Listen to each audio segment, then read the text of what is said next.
day, everyone. Happy to be here again, continuing the short insights over the CTA-LTM version 3 syllabus, our latest released syllabus, which focuses on managing the test activities of a project. With today, I will continue with another important and one of my favorite topics, stakeholder relationships. Some words about myself first that you may have heard before. I am Ecaterina Irina Manole. I am a dedicated quality enthusiast in all the matters I handle for more than 15 years as a product owner, as testing generalist, trainer, coach, and mother. Focusing on people and processes in both strategic and operational management perspectives, I've provided valuable business consultancy to various international clients from smaller to larger scale projects, seeking to enhance their process maturity for product delivery. For people, I am dedicating time for coaching, guiding people in their career development, or for finding best career matches, but also guiding them through life coaching. I consider I'm contributing to the world through my conscious actions and inactions, being convinced that the more you know about your people, the better you will run your business. Having a vast experience in both sequential and agile SDLCs and being constantly at pace with emerging subjects in the interest matters, as an experienced consultant, I am dedicated to continuous learning and improving people's lives and businesses altogether. Today, I'll be presenting on a critical aspect of test management, stakeholder relationships. The following explanations currently is not part of the introduction of the section, stakeholder relationships, of the syllabus, and describes only the intention of this section. In advanced level test management, stakeholder relationships are crucial for ensuring the success of testing activities. And here are some key stakeholder relationships to consider. Project managers, for example, collaborate closely to align testing activities with project timelines and objectives. Developers, they work together to understand the technical aspects and ensure that testing covers all necessary areas. Business analysts, they ensure that the testing aligns with business requirements and user needs. Quality assurance teams, they coordinate to maintain high standards and consistency in testing processes. And users, they gather feedback to ensure the product meets user expectations and requirements. Senior management, they communicate the value and the progress of test activities to secure ongoing support and resources. The external vendors, they manage relationship with third-party providers who may supply tools, services, or components for testing. Now, effective stakeholder management involves clear communication between these parties, understanding each of the stakeholder needs, and addressing any conflicts that arise. This ensures that all parties are aligned and working towards the common goal of delivering a high-quality product. Today, I will be focusing on cost of quality and the cost-benefit relationship of testing. This topic is essential for understanding how to optimize testing efforts to deliver high business value to the stakeholders without incurring unnecessary costs and delays. The concept of cost of quality is central to test management. It refers to the total costs involved in ensuring that a product is of high quality, including the costs related to defects. These costs are classified into four categories. Defect prevention costs. These are the costs associated with proactive measures to prevent defects from occurring. Examples would be training developers or early review of requirements and improving communication within the team. Second would be appraisal costs. These costs are related to detecting defects before the product is released.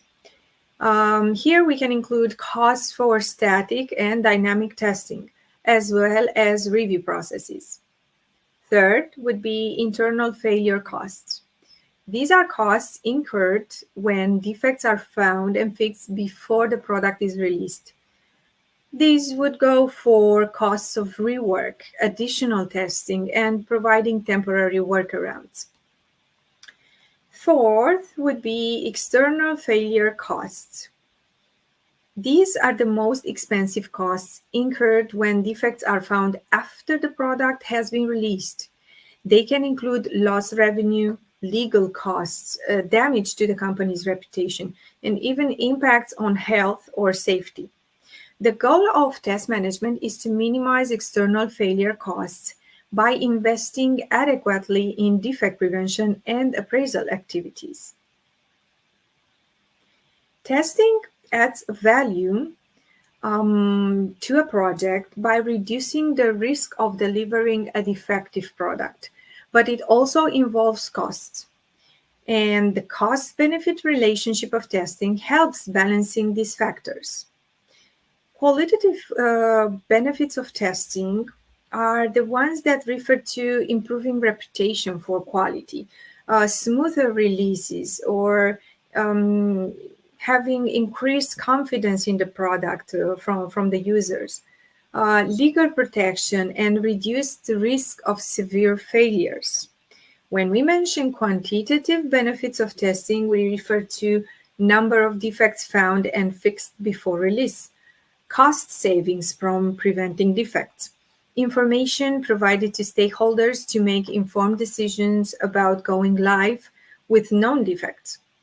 A crucial concept here is the cost of quality per defect, which calculates the savings achieved by preventing a defect from reaching production. This is done by comparing the external failure costs, which would be the costs after release, with the combined costs of defect prevention, appraisal, and internal failure.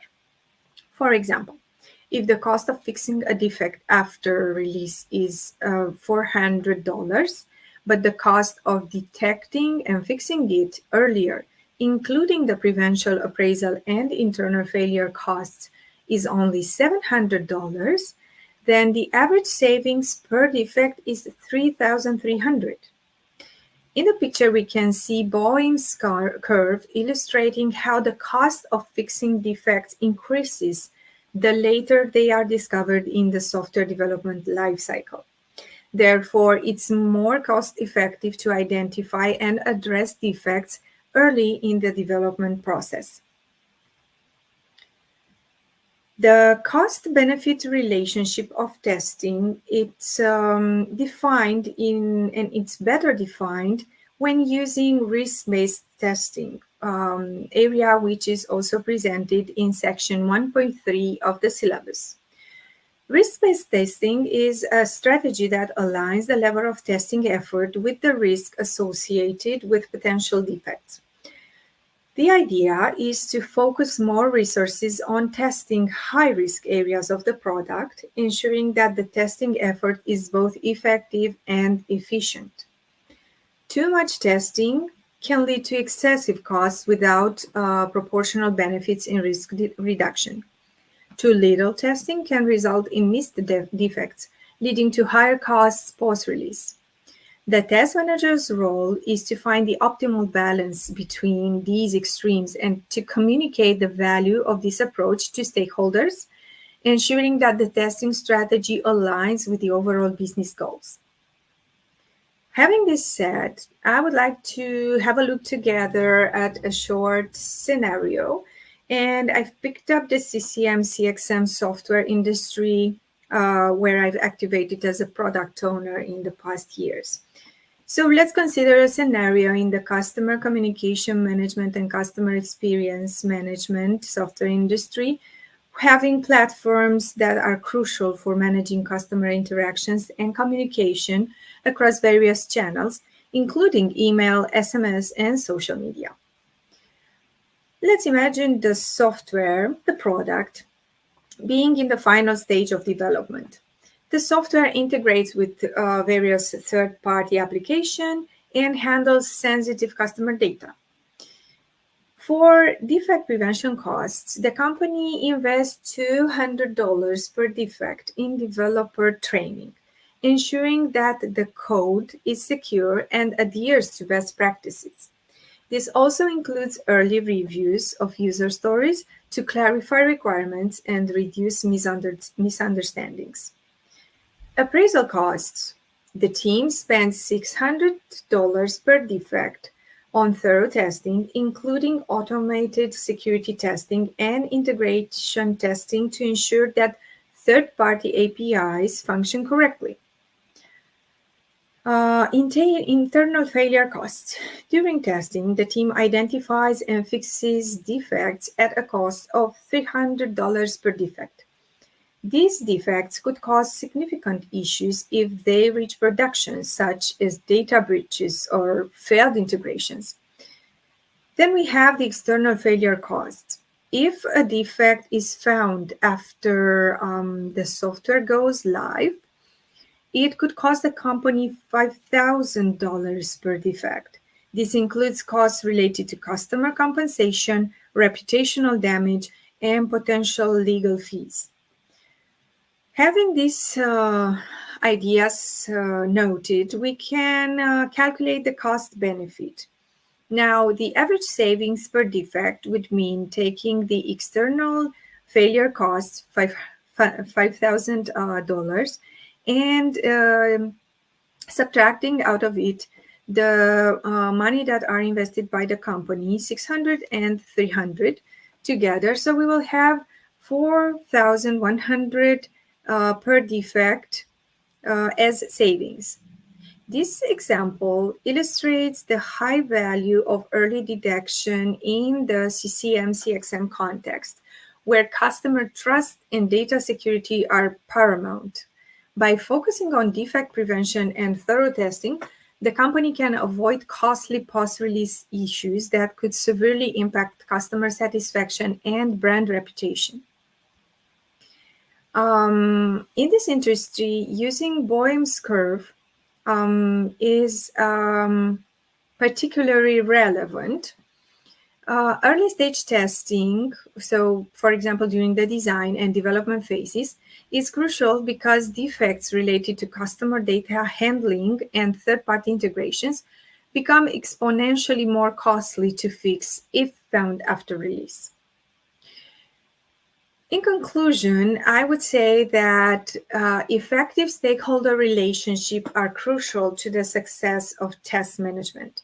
The CTI-LTM syllabus emphasizes the importance of clear communication and collaboration with all stakeholders to ensure that testing efforts are aligned with business goals and deliver maximum value.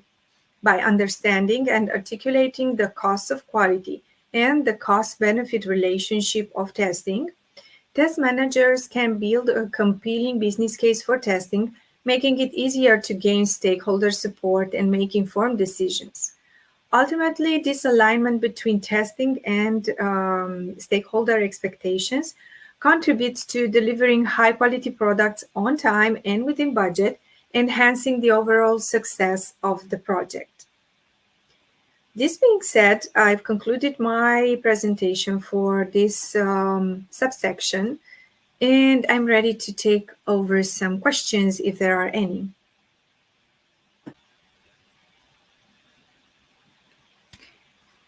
First question, how does the cost of quality framework help a test manager justify the value of testing to stakeholders? Okay. The cost of quality framework helps a test manager quantify the costs associated with different types of quality activities, such as defect prevention, appraisal, internal failure, and external failure. By showing to the stakeholders how much can be saved by preventing defects or catching them early, which means before release, the test manager can demonstrate that the investment in testing is far less than the potential costs of dealing with defects after release. This quantitative analysis provides a compelling business case for adequate testing investment. Let's see another question. Why is it important to find the right balance between too much and too little testing, and how does risk-based testing help in achieving this balance? Okay. Finding the right balance is critical because too much testing can lead to unnecessary delays and increased costs, while too little testing can result in missed defects, leading to higher post-release costs and potential damage to the product's reputation. Risk-based testing helps achieve this balance by focusing testing efforts on the most critical areas of the product, those with highest risk of failure. This ensures that resources are used efficiently and the most significant risks are mitigated, providing the best return on investment for the testing effort. Hope this clears your question. Okay, next one. Why is Boehm's curve important in the context of cost-benefit analysis in testing? Boehm's curves illustrates the relationship between the time in the software development lifecycle and when a defect is found and the cost of fixing that defect.